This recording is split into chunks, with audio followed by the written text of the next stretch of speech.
А вот какие-то канистры сбоку стояли.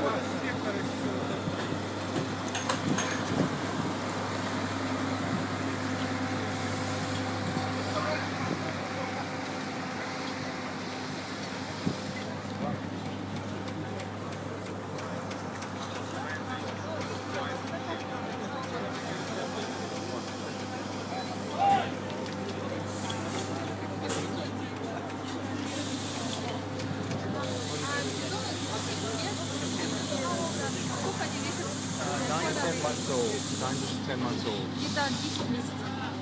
9-10 месяцев.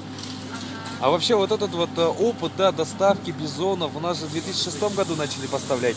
И как вот вообще опыт показал, насколько это эффективно, то есть доставлять сюда бизонов? As far as animal, they fight now for the time. And the first time was in 2006, right?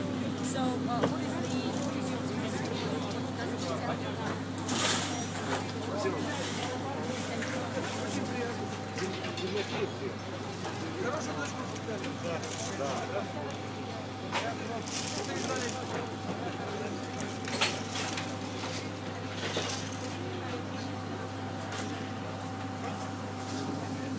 Wooden bisons in the Yakutsk. Hello, guys.